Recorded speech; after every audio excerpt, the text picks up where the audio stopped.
everybody. You are listening to or maybe watching Dan Benjamin live. It is that time of the morning. It is about 10 a.m. Central, 11 a.m. Eastern. And I'll let you figure out Pacific because you guys are entitled. Anyway. Just kidding. But it's time. It's time to begin. Today's Friday. Let's see. December 4th.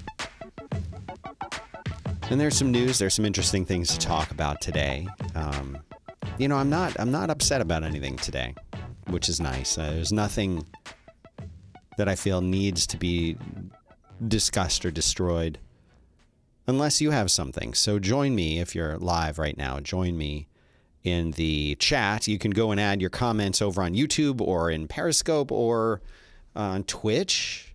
Those are all the places that I stream live to currently.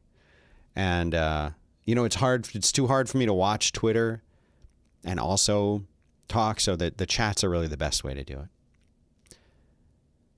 So let's just jump in, because there's some weird, interesting news that I want to share with you guys. There's a meteor. It triggered a sonic boom across, and what they call an astonishing flash of light across multiple states and Ontario. And so they have, one of these videos that CBS puts together on their site that's really dumb, that doesn't really show anything. But it's the, I think you're supposed to say Orionids is the name of the meteor shower that you can see. But what's interesting is that there was actually like a fireball. This happened yesterday. There were 150 reports of this fireball of one of these big meteors. And so I was able to find, unfortunately, it's not very good quality at all. But you can kind of sort of see this video. It's one of these like Twitter videos. So here we go. I'll show you this one. For those watching at home, you can see, this is the worst. It just shows a little speck of light moving across the sky. It's so stupid. But what is cool about it is, after you see this little thing go by, then you see this intense flash of light. So here's the part of the video that shows that. So look at that. What was that? Someone turned on the lights. Exciting times, unless you think it was a UFO, but I don't think it was a UFO. Warner Brothers, this is some big news here. Warner Brothers is, Jesse says, riveting video. And no kidding. I wonder if they'll take this one down from YouTube for showing that as well. Warner Brothers is going to be releasing all of its new 2021 movies simultaneously on HBO Max.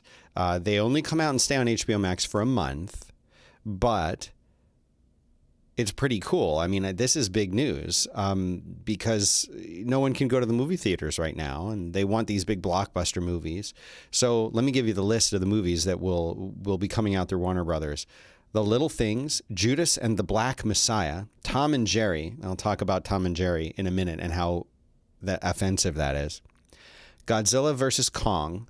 I'm looking forward to that one. Mortal Kombat, Those Who Wish Me Dead, The Conjuring, The Devil Made Me Do It, The Heights, Space Jam, A New Legacy, The Suicide Squad, Reminiscence, Malignant, Dune, very excited for Dune, The Many Saints of Newark, King Richard, Cry Macho, and The Matrix 4.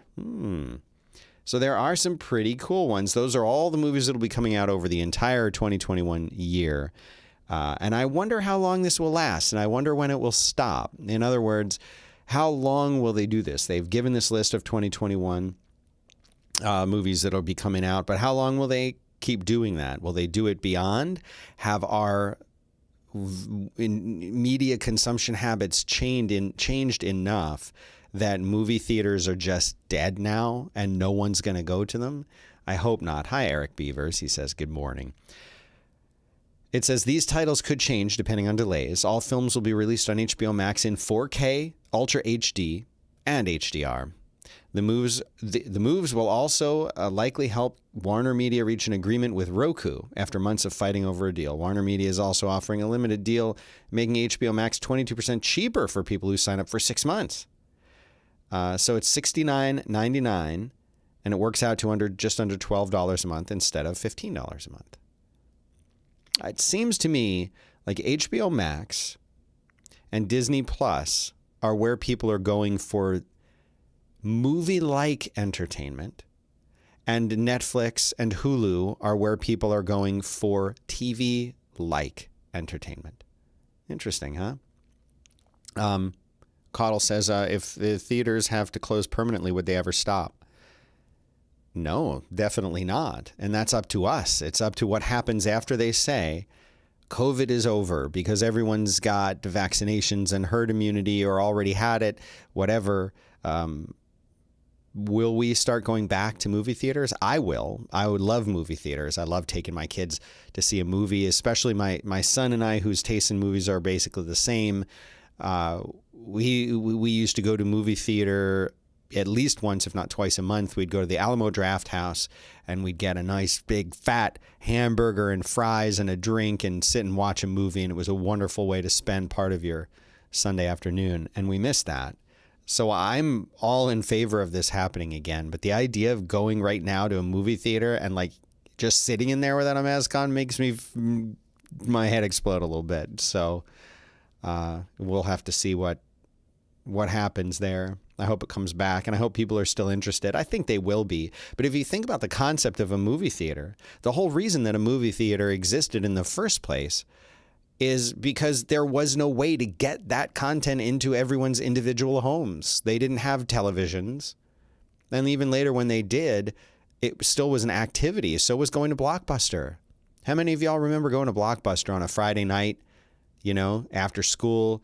You're going to eat some dinner, then you're going to go to Blockbuster and you're going to pick out one of the new movies. You're going to bring it back, get some popcorn and watch it with like your family. Does that happen anymore? Does anyone say, family, let's all watch a movie together at home that's just on Netflix? Is that how it works?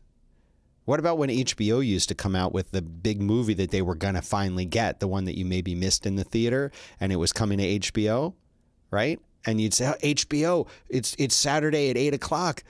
You're a kid. Let's watch this movie. That was like a fun, exciting thing.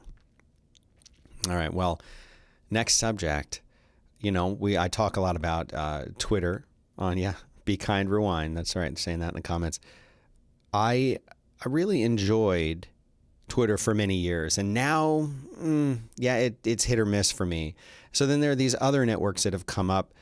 You've heard of Mastodon, which is sort of for like the conspiracy theory counterculturists. So I got an account on there.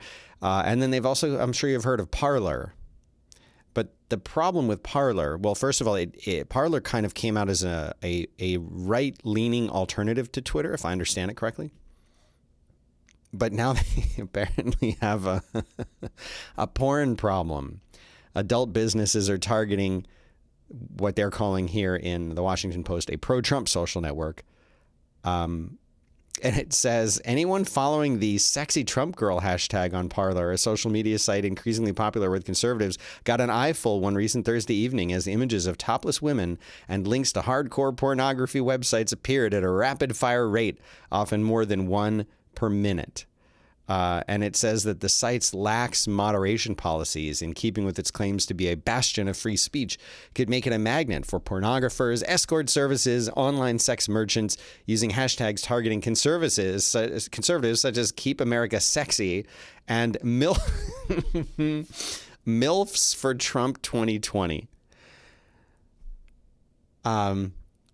It says the pornography threatens to intrude on users not seeking sexual material and has the potential to complicate hopes the site may have to expand advertising. This is just the internet, folks. If you put something out there, porn winds up on it one way or another. Everything has porn. Every service will eventually get the porn. The fact that they were lax about it. But what's interesting is, and I have been asked this question a few times, but it's something that I personally don't even know the answer to. How would I feel as the founder of Fireside and CEO of Fireside? How would I feel if, we'll pick Nazis because everyone hates the Nazis. Let's say that a Nazi podcast showed up on Fireside. Maybe there is one that I don't know about, but let's say a pro-Nazi podcast showed up there. I have personally lots of reasons not to like the Nazis. And then there's the general reasons not to like Nazis that I think most people agree with. What would I do about that? Let's say that they're not breaking any laws. They're not inciting violence. They're not encouraging people to go and take any kind of actions. They're just all within the laws, talking about being Nazis or something. I don't know. I'm making this up. What would I do about that? Should I let it stay on Fireside if they're not breaking any laws and doing nothing wrong, just sharing opinions that are against what most people like? Would I be within my rights to shut their account down? Would I let them continue indefinitely as long as they were a paying customer breaking no laws? What if people started to write in and complain and say these guys are talking about Nazi values? They haven't threatened anyone. They haven't incited any violence. They haven't had any hate speech. Maybe they're walking that very thin line between what you can say as a Nazi and hate speech. Let's just say, to give them the benefit of the doubt. Would I ask them to leave? Should I ask them to leave? Would I cancel their account? I don't know. These are all very good questions that I don't have the answers to. Bill in a comment says, as a business, you need to assess who you want to do business with, and there are customers you can't afford to have. Adolfo says, what did I just walk into? A Nazi podcast? Yeah. So it's a question. It's a question. And so far, so good. But you don't know how long will that last. The problem with being a successful company, and I would say that I've worked very hard to help Fireside become successful. But the downside or the risk of that is that you have to deal with these kinds of problems, like Twitter and the other big services are always having to deal with. Speaking of Twitter, Twitter's turned off threaded replies. It says that they made conversations hard to read, and they are also shutting down its experimental app, TWTTR. Do you guys remember TWTTR? I kind of remember it, but I already forgot about it. But basically, they said that they were experimenting with threaded replies to make replies easier to read and follow, but they realized that it makes them harder to read and follow. Quote, we asked you to let us know this reply layout wasn't it, as it was harder to read and join conversations. So we've turned off this format to work on other ways to improve conversations on Twitter. You know, it's weird to me because there are so many ways that I think that you could have made Twitter easier to use, made Twitter better. And threaded replies is fine. It's okay. But people always complain that you can't edit tweets. And this is something I've thought about. Why does Twitter make it so that you can't edit tweets? And the only theory that I could come up with is that for some reason, they want it so that when you post a tweet, this is my theory. And I think it's the same reason that YouTube does not allow, and we'll talk about YouTube in a second. It's the same reason that I think YouTube doesn't allow you to re-upload a video to replace the old video. And that is, let's say that I say something really amazing on Twitter, really, truly amazing that resonates with a lot of people, and it gets 10,000 likes and 3,000 retweets and a hashtag that starts trending, right? If I were to be able to edit that, let's say there was a typo in it, not editing the content of it, but instead of typing THE, I typed TEH. And now this amazing tweet, the best tweet of my life, has a typo in it, and I just want to correct it. That seems reasonable. But what if I decide that I actually want to say something different? Let's say that my tweet was a really funny joke, but now that I see that it's gotten all of this attention, I want to change it to promote this YouTube channel, let's say. I think that's what they don't want for whatever reason. That's my theory on why they don't want it. I think it's the same reason YouTube doesn't allow you to upload the videos, like I said, because what if I have a video that's like trending and really popular, and now I want to change it and have it be something else as a way to keep, as I don't think they want that. So that's my theory. Some interesting comments coming in. Sandy says, how did I not know the... Oh, she's just responding to the fact that I'm here on YouTube. Yes, Sandy, this has happened before. It's been happening for a while, and I'm enjoying it, and I enjoy the people who tune in, and so I would love it if... You know what? I got to ask you guys a favor. I know this is like the YouTube, like, thing that all the YouTubers say, but actually like and subscribe to the video. I don't understand why, but when I publish these videos, so this is a YouTube live stream. It's also on Periscope. It's also on Twitch. So simultaneously, after I'm done with it on YouTube, it goes into this like processing mode where they hold it for like 24 hours before they release it. So if you have the URL or you saw the tweet about it, you can click that and watch it. But if you just went to my YouTube page right now, which is youtube.com/Dan Benjamin, you won't see this show until tomorrow. They hold it back. And I read about it, and there are a lot of people who are experiencing this. It's not just me. At least I don't think it's just me. And yet there are other people who have a huge huge YouTube audiences, much bigger than the hundreds or thousands that I get on these videos. When they publish their video, they do the live stream just like I'm doing it. And when they're done, theirs goes up immediately. Now, like I said, if you have the link for it or the tweet, or you subscribe to me on YouTube, you can get to it. But if you just go to the YouTube page, it's not there. Whereas other people's are there. So I was talking to a friend of mine who's in the know, and he told me it might be because of the YouTube Partner Program, which is the thing that lets you monetize videos. And I have no plans to monetize these videos through YouTube. However, apparently being part of that monetization partner program, his suggestion or theory is that maybe that's what's letting these other people's get published so much more quickly.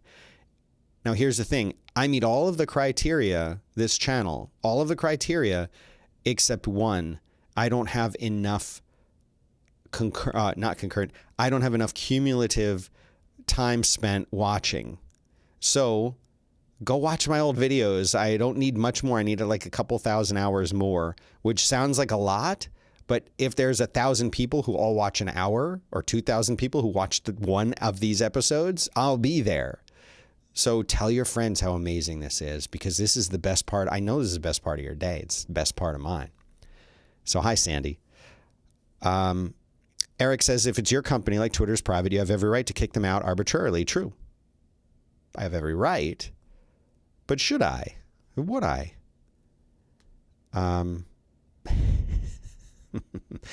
There's some funny comments in here.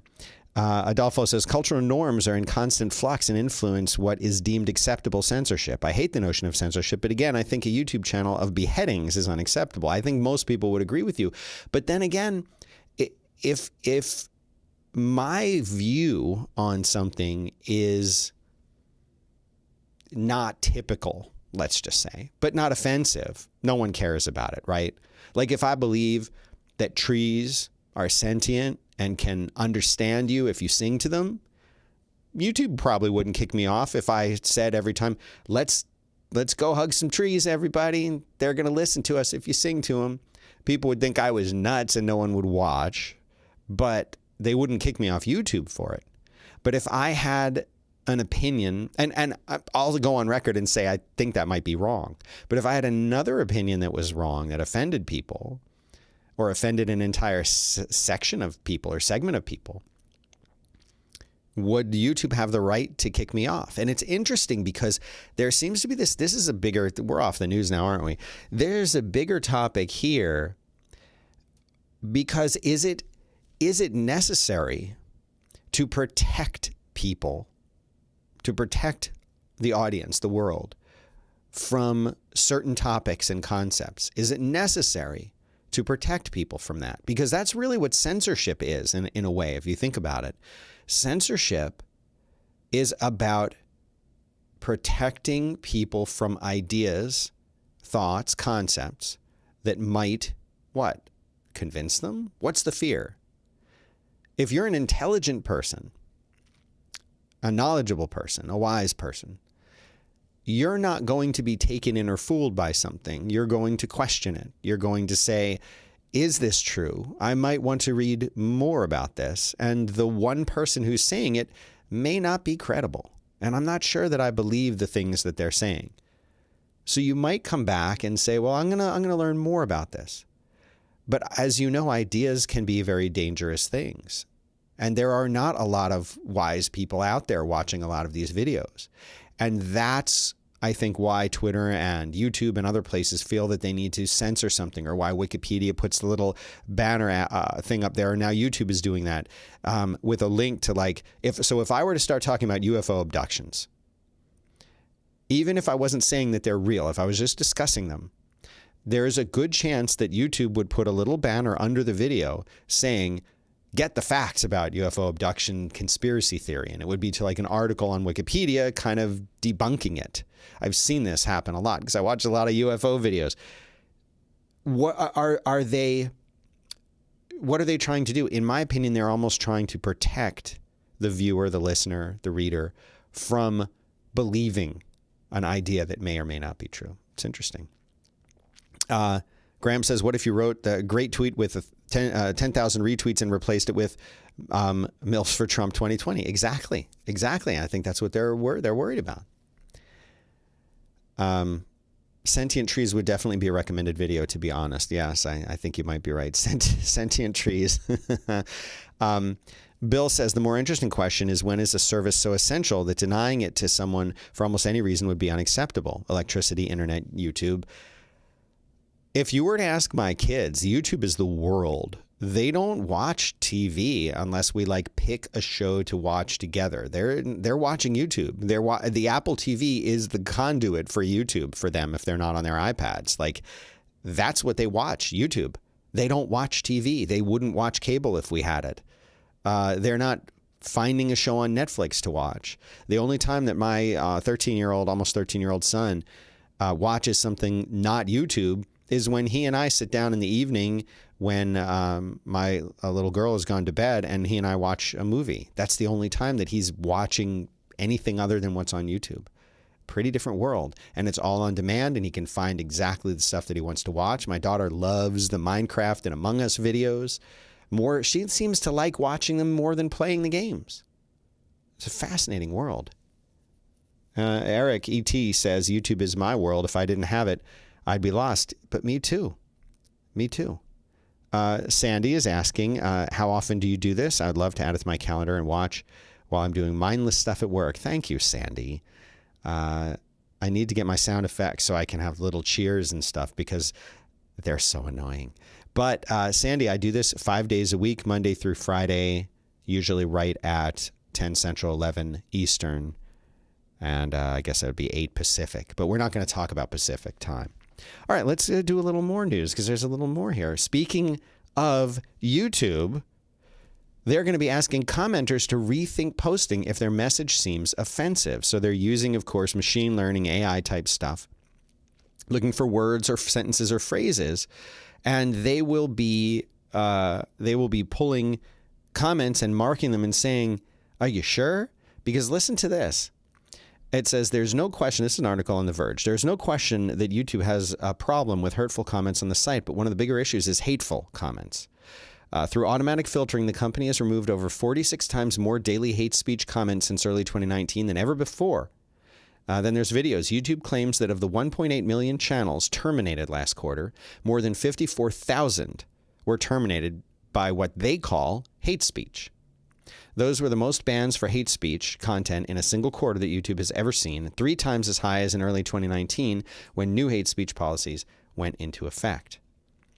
They're also trying to combat other issues affecting creators like monetization bias, burnout, and channel growth concerns. So this is an interesting article. And by the way, if you want to see these show notes, you can go to dbl.fireside.fm/ I don't know what show it is, 11, whatever the newest one is, guys. I'm sorry. I think of it in terms of video, but I still have this as a podcast. And yeah, I'm happy about something I'll tell you about. I have made it so easy for me to turn this show into a podcast. Is that something you guys want to hear about? Do you want to hear about how I do that behind the scenes? It'll only take a second. I'll tell you. I use OBS, which is amazing streaming software. I used to use Wirecast and pay through the nose for it, and then OBS came out and it changed everything. And that's what pretty much there's Streamlabs OBS or Slobs, and then there's just OBS. I just use OBS because it's nerdier. And what you can do is you can identify individual tracks that you want to record. So if I have a guest, or like when I play video content that has audio, those are all recorded on separate tracks. And then I also have one track where they're all merged. So now, because I've done the post-processing that I do on my voice is fairly minimal. I do a little bit of EQ, very subtle. I do a little bit of compression, and the compression is just to help level out the voice, bring the lows a little higher and the highs a little lower. Even though I have perfect mic technique, who needs compression? But I'm just kidding. Of course, everyone needs compression. And then I have a little subtle noise gate so that when I click the mouse, it's not as loud, that kind of thing. So I added those to OBS because it allows you to import filters. So I have some really high-end filters that I imported to do that. And now when I get that fully combined channel, I can just grab that and convert it to an MP3 and publish it. It's amazing. It saves me so much time. It's amazing. A couple of people asking about OBS on Windows or Mac. I hear it's easier on Windows. OBS works the same on Windows as it does on Mac from the visual standpoint.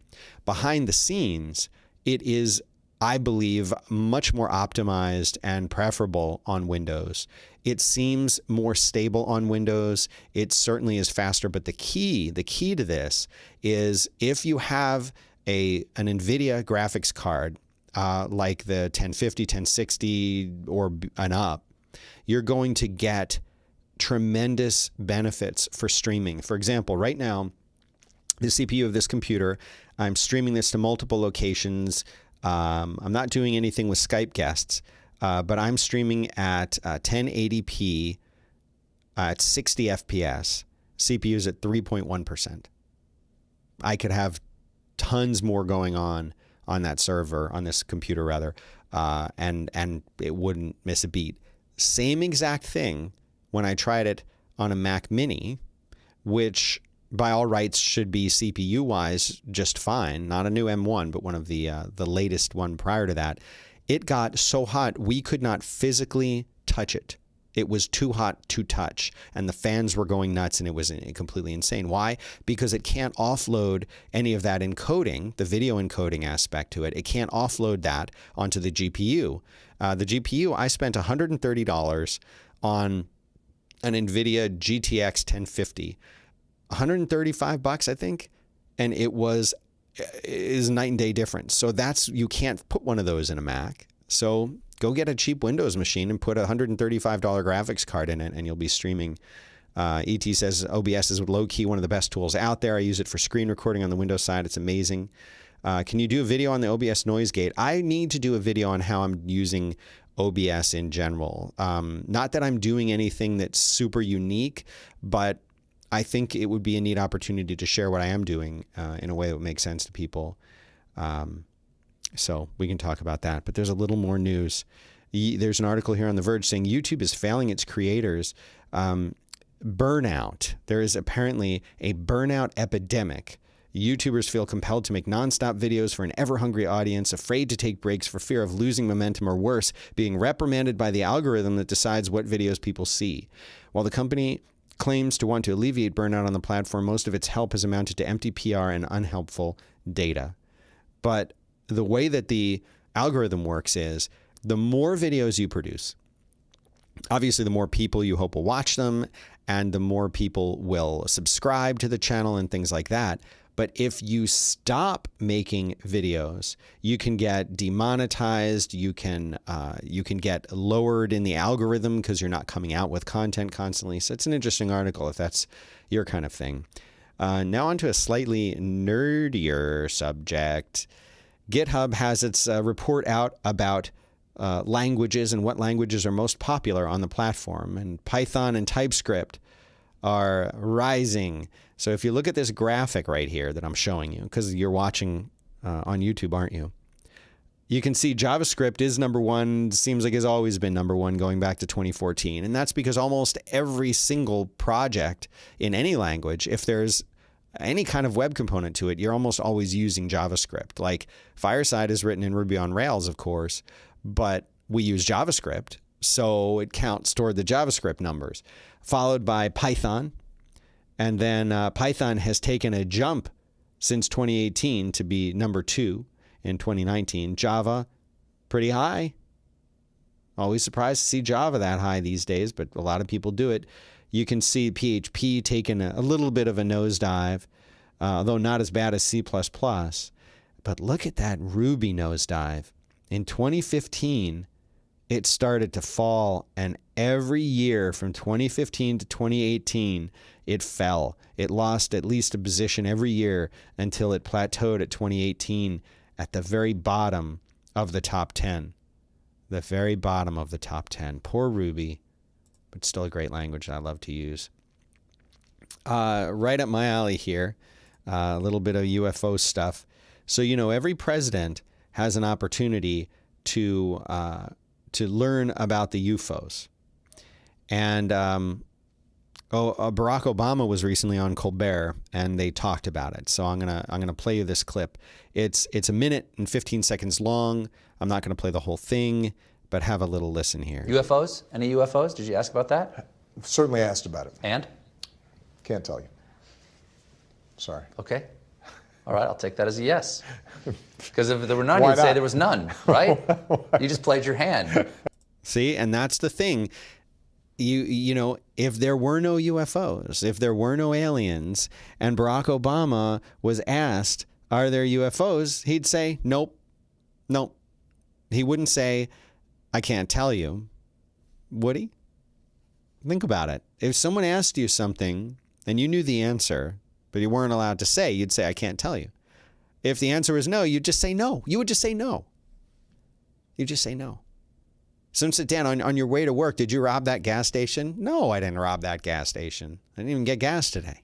Okay. Did you rob that gas station? Oh, I can't tell you. I can't say. I can't say. Because it's true. It's true. Adolfo, Cold Fusion for life. I miss Cold Fusion. No, Adolfo, Ruby is not becoming the COBOL of languages. Java is the new COBOL, Chris. I agree with you there. But TypeScript, yeah, I don't know anyone using TypeScript. Okay, hold on. More questions are coming in. Adolfo says, I notice you're not using a mic screen. How do you deal with the P's and S's, or what we call plosives? So this is the Telefunken, and it does have a little bit of a screen built into it. But I have been in front of a microphone almost every day for many hours a day since 2006. So I'm good at talking into a microphone. You'll notice, for example, that I'm not talking directly into the microphone. The microphone's pointed at my mouth, but I'm kind of talking over it. Neat little trick. That helps a lot. But you don't really need a pop screen if you know what you're doing, and if you have a microphone that kind of has one sort of built in, which this one does. The Shure SM7B has the very minimal pop screen, windscreen over it. But everybody's different. Everybody's technique is a little bit different. But this works. You don't hear them, do you? You don't hear them, do you? Okay. And I think we've got, yeah, this is some other good news. The 7-year fear of Americans legally getting to make in-flight calls has come to an end. That's right. They had a proposal out for a long time. Back in 2013, the FCC said that it would be considering removing a ban on passengers making phone calls once the plane was cruising at over 10,000 feet. But even the FCC didn't like it. They said they would prefer people to not be allowed to make calls on a plane. There was strong opposition, and they finally ruled that no, it says, here's the quote from the AFPA says, just because something is technically feasible does not automatically mean it should be considered for public policy. In other words, even if you can, it doesn't mean that you should.